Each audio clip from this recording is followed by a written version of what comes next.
The cameras were rolling, the audience was laughing, and then suddenly everything changed.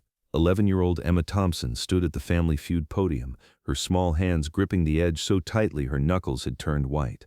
When Steve Harvey asked the survey question, something in Emma's voice made the entire studio fall silent.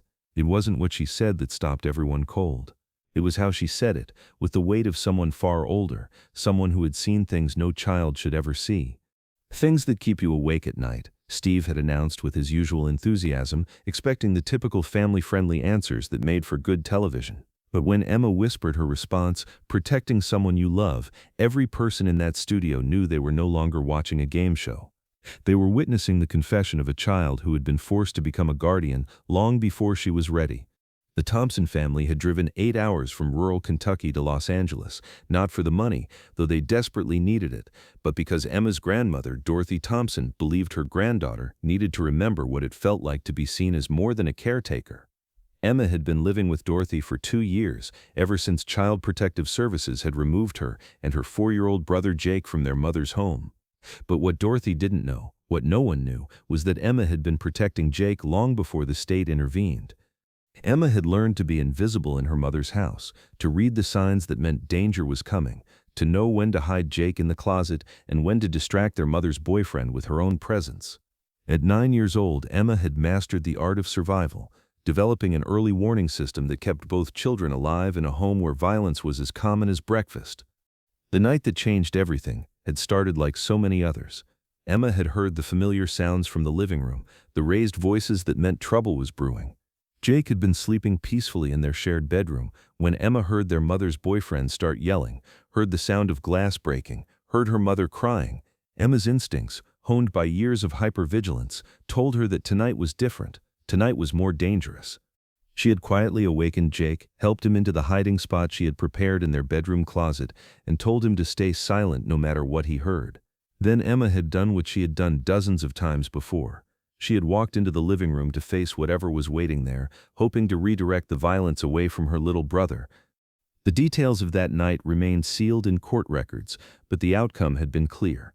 When police arrived responding to neighbors' calls, they had found Emma unconscious on the kitchen floor and Jake safe in his hiding place, exactly where his sister had put him. Emma had saved her brother's life, but the cost had been severe. Broken ribs, a concussion, and trauma that would take years to heal. Dorothy Thompson, their maternal grandmother, had fought for custody and won. She had provided stability, love, and safety for both children. But what she couldn't provide was the ability to erase Emma's ingrained belief that protection was her responsibility, that safety was something she had to earn and maintain through constant vigilance. At 11 years old, Emma still woke up multiple times every night to check on Jake. She positioned herself between him and any perceived threat. She analyzed every adult's mood and body language, searching for signs of potential danger. She had saved her brother once, and she would do whatever it took to save him again if necessary. Family Feud had been Dorothy's idea, a way to give both children a fun experience, to help Emma remember what it felt like to be a kid instead of a protector. The show's producers had been charmed by the family's story, by Dorothy's obvious love for her grandchildren, by Emma's mature composure and Jake's infectious 4-year-old energy. During the pre-show interviews, Emma had been articulate and poised, answering questions with the kind of thoughtful responses that impressed adults.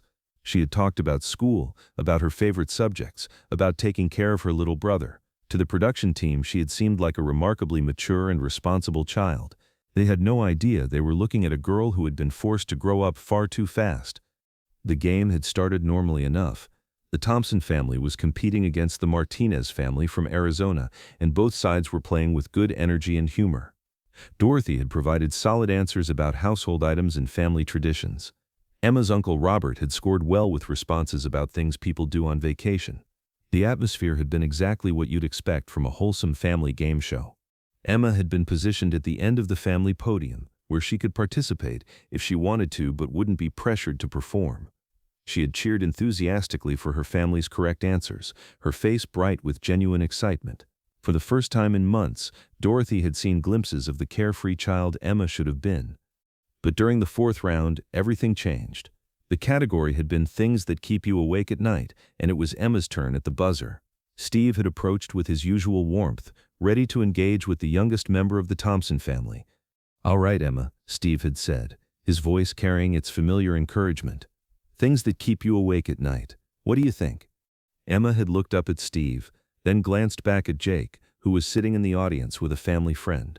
Something in her expression had shifted, a shadow crossing her face as if she were remembering something she had tried to forget. "Protecting someone you love," Emma had said quietly, her voice barely audible over the studio's ambient noise.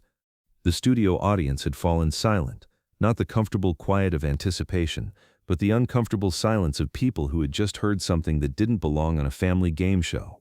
Steve had looked at Emma more closely, his entertainer's instincts telling him that something significant had just happened. "Protecting someone you love," Steve had repeated slowly, his voice different now, gentler. "That's a big responsibility for someone your age. Can you tell me more about that?"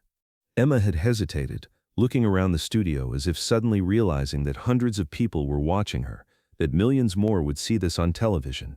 But something about Steve's presence, something about the way he was looking at her with complete attention and zero judgment, had made her feel safe enough to continue. "Sometimes," Emma had said, her voice gaining strength, "when you love someone little, like really little, you have to stay awake to make sure nothing bad happens to them. Even when you're tired, even when you want to sleep, because if you're not watching, who will?" The camera had caught Steve's expression changing completely. The professional host mask had slipped away, replaced by something raw and human. In that moment, Steve Harvey had recognized something in Emma's words that transcended the innocent responses typically heard on Family Feud. This was a child talking about real fear, real responsibility, real trauma. Steve had set down his cards and approached Emma, moving slowly and deliberately so as not to startle her. When he spoke, his voice carried none of his usual game show energy. This was Steve Harvey, the father, the man who understood that some conversations were more important than entertainment. "Emma," he had said gently, "how long have you been protecting someone you love?" "Since I was little," Emma had replied, and the heartbreaking simplicity of the statement had hit everyone in the studio like a physical blow. "Jake is only 4, he needs someone to keep him safe." Steve had knelt down beside Emma, bringing himself to her eye level. "Jake is your little brother?" Emma had nodded, pointing toward the audience where Jake was sitting, oblivious to the gravity of the conversation happening on stage. "He's the best little brother in the world. He likes dinosaurs and mac and cheese, and when I read him stories before bed, he doesn't remember the bad stuff from before. I want to keep it that way." The phrase "the bad stuff from before" had hung in the air like a weight.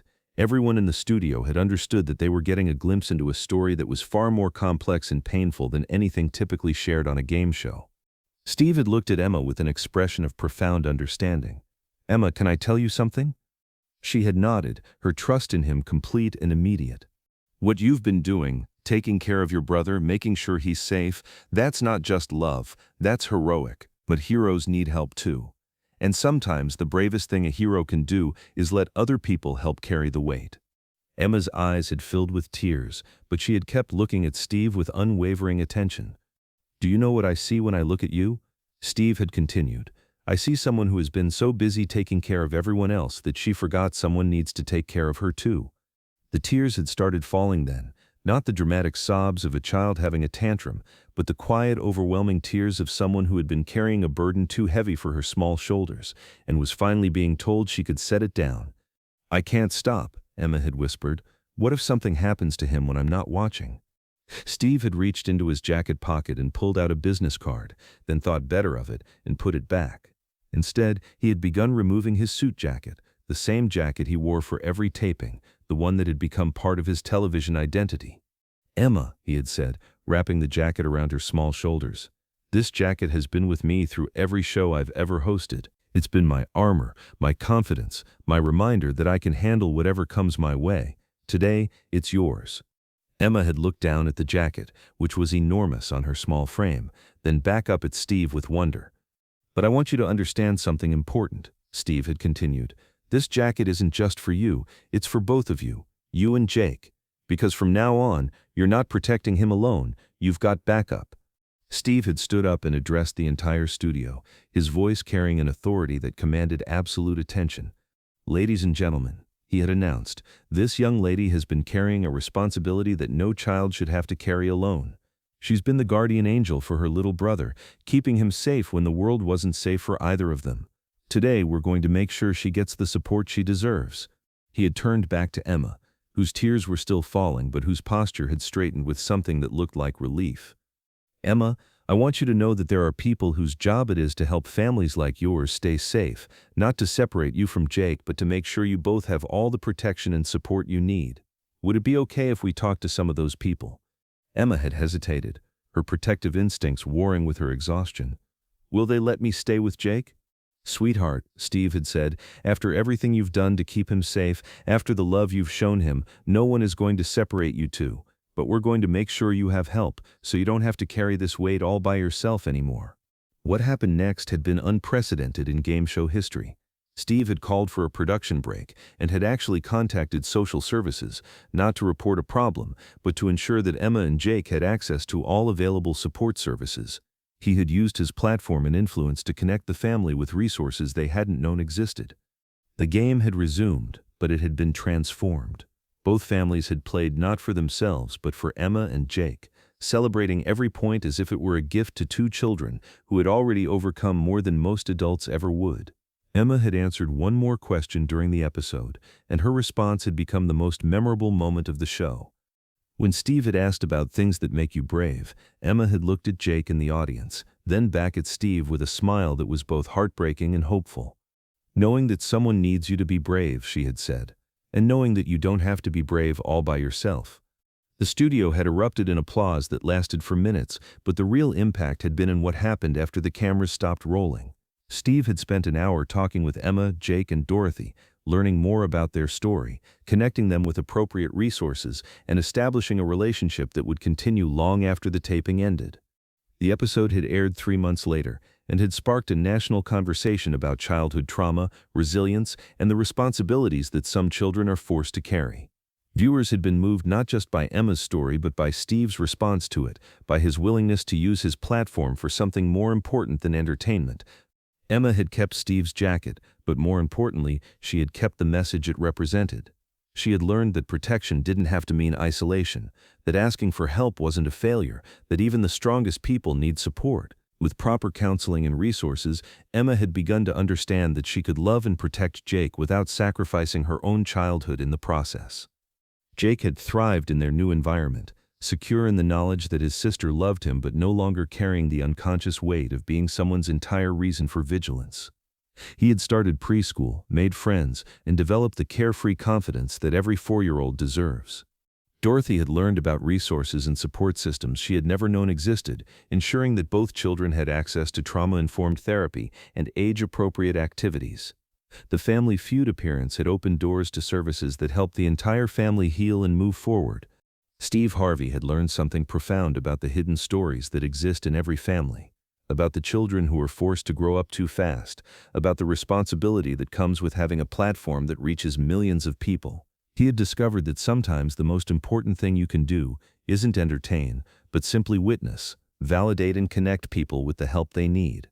The jacket that Steve had given Emma became a symbol, not just of protection but of shared responsibility, of the understanding that no child should have to face the world's dangers alone.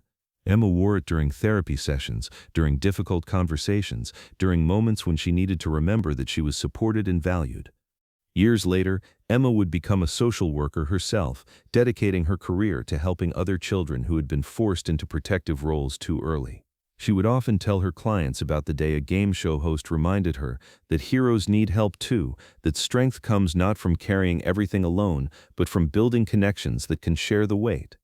The business card Steve had almost given Emma that day had eventually been replaced by something more meaningful, a real relationship built on mutual respect and understanding.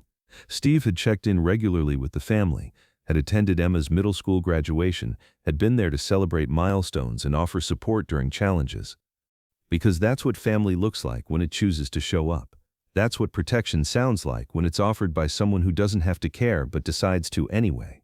And that's what happens when a child's burden becomes a community's responsibility, when a game show moment becomes a life-changing intervention, when someone finally tells a young guardian that she doesn't have to save the world all by herself. Emma Thompson had spent years keeping watch in the dark, staying awake to protect someone she loved. But after that day on Family Feud, she had learned that the most important thing about protection isn't staying awake all night. It's knowing that when you finally close your eyes, there are other people standing guard, other people who understand that love means keeping each other safe. The silent protector had found her voice, and in using it she had discovered that she was never as alone as she had believed. Sometimes the bravest thing a hero can do is let other heroes help carry the weight.